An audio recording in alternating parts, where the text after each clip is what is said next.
কোৱা হয় যে প্ৰাকৃতিক সৌন্দৰ্যৰে ভৰপূৰ এই স্থানত এটা সময়ত সূৰ্য দেৱতাৰ আৰাধনা কৰা হৈছিলে আৰু তেতিয়াৰ পৰা এই স্থানক সূৰ্য পাহাৰ নামেৰে জনা যায়।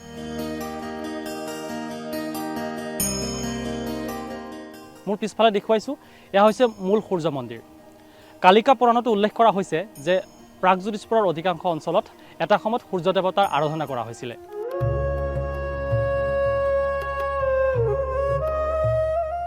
বৌদ্ধ, জৈন আৰু হিন্দু ধৰ্মৰ বিভিন্ন ধৰণৰ মূৰ্তি আছে। তিনিটা ধৰ্মৰ স্থানভূমি বা মিলন ঠাই হিচাপে একমাত্ৰ আমি জনামতে শ্ৰীসূৰ্য পাহাৰে। কিছুমানে কয় বেগকাশী, কিছুমানে কয় হাতালী পৰ্বত আৰু কিছুমানে কয় সূৰ্য পাহাৰ।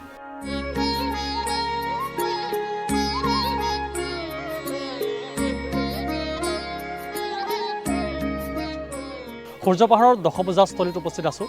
ইয়াতে ভগৱান বিষ্ণুৰ শিলত খোদিত মূৰ্তি লগতে বহু শিৱলিংগ পোৱা যায়।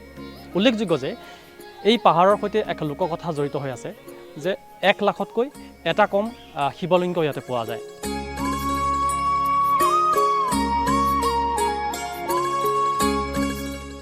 স্বয়ং বিশ্বকৰ্মাই 1 লাখ শিৱলিংগ সৃষ্টি কৰাৰ এটা প্ৰয়াস লৈছিল, কিন্তু সৃষ্টি কৰোঁতে এটা শিৱলিংগ কম হৈ গ'ল।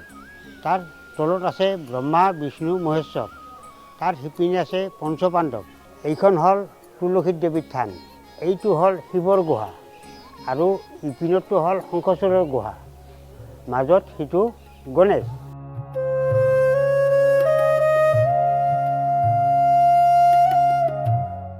শ্ৰীসূৰ্য পাহাৰৰ যিবিলাক ইয়াত ভগ্নাৱশেষ ওলাইছে, শ্ৰীসূৰ্য পাহাৰৰ এই শ্ৰীসূৰ্য গিৰি এৰিয়াটোক লৈ এটা বৃহৎ অঞ্চল গোৱালপাৰা জিলাত আচলতে বিভিন্ন ধৰণৰ আৰ্কিঅলজিকেল মনুমেণ্ট কিছুমান ওলাইছে।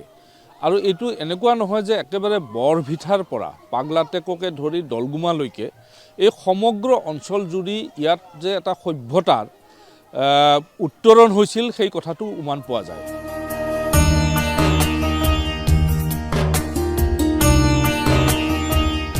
এটা সময়ত যে নামনি অসমত বহু উন্নত সভ্যতাৰ বসতিস্থল আছিলে তাৰে উদাহৰণ এই স্থান গোৱালপাৰা জিলাৰ শ্ৰীসূৰ্য পাহাৰ, য'ত একেলগে চলে হিন্দু, বৌদ্ধ আৰু জৈন ধৰ্মৰ উপাসনা।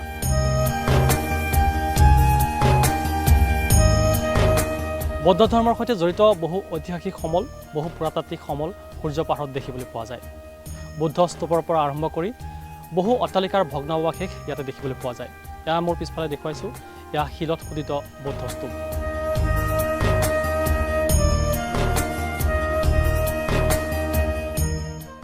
সূৰ্য পাহাৰৰ প্ৰতিটো শিলৰ টুকুৰাই যেন স্বাক্ষৰ বহন কৰে বহু নজনা ইতিহাসৰ। এই গুফাটোতে আছে জৈন ধৰ্মৰ সৈতে জড়িত বহু শিলত খোদিত মূৰ্তি।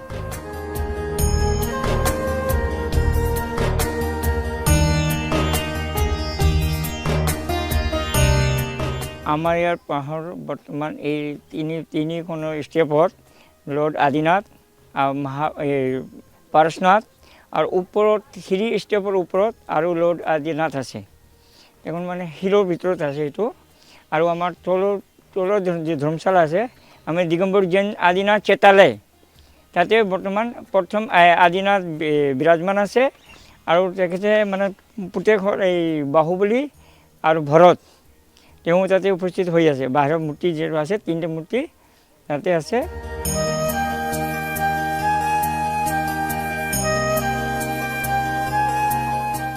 এতিয়া শ্ৰীসূৰ্য গিৰি বা এই ভূমিক্ষেত্ৰক বিভিন্ন ধৰণৰ টুৰিষ্ট ইয়ালৈ আহিছে, বিভিন্ন অঞ্চলৰ মানুহ আহিছে, দেশ বিদেশৰ বিভিন্ন ব্যক্তি আহিছে।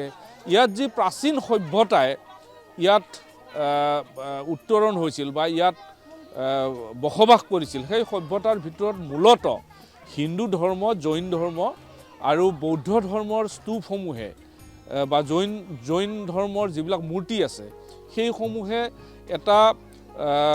এটা যুগক তেওঁলোকে আচলতে ৰিপ্ৰেজেণ্ট কৰে।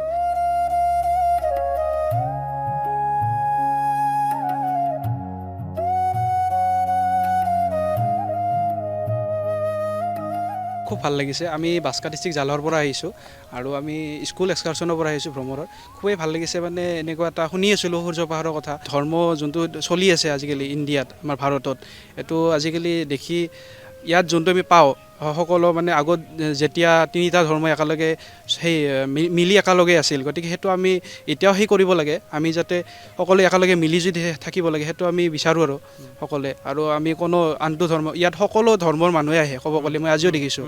এতিয়া ছাৰে ক'লে তেখেতে এজন খ্ৰীষ্টিয়ান হয়, তথাপিতো আহিছে, ভাল লাগিছে, তেওঁ আমাৰ লগত একেলগে সেই কৰিছে।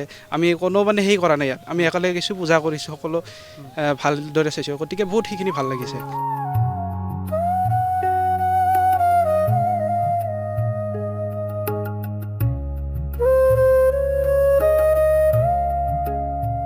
যিটো মই দেখিলোঁ এইটো এটা ইউনিটিয়ান কালচাৰ আমি দেখা পালোঁ, যিহেতু বুদ্ধ বা আমাৰ জৈন আৰু হিন্দুৰ।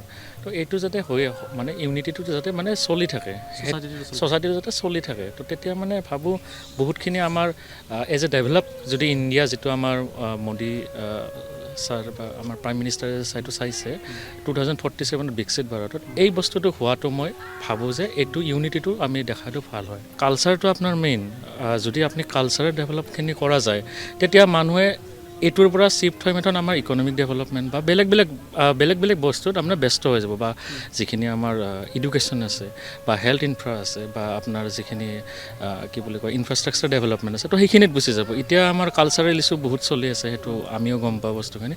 তো ইয়াতে ইউনিটি ইন কালচাৰটো দেখা পাওঁ। अच्छा है, अगर पहले ऐसा सोच था तो अभी भी मतलब वो सोच को बरकरार रखना चाहिए और अगले पीढ़ी तक पहुंचाना बहुत ही ज़रूरी है।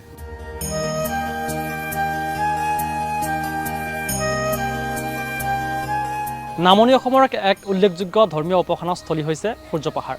প্ৰত্যেক দিনাখনে ইয়াতে হাজাৰ হাজাৰ ভক্তই ভিৰ কৰা পৰিলক্ষিত হয়। কেৱল ধৰ্মীয় উপাসনাস্থলীয়ে নহয়, পৰ্যটনস্থলী হিচাপে এক উল্লেখযোগ্য স্থান হিচাপে পৰিগণিত হোৱাৰ স্থল আছে এই সূৰ্য পাহাৰ। কেমেৰা পাৰ্চন পংকজৰ সৈতে মই নৃপেন মণ্ডল, DD নিউজ অসম।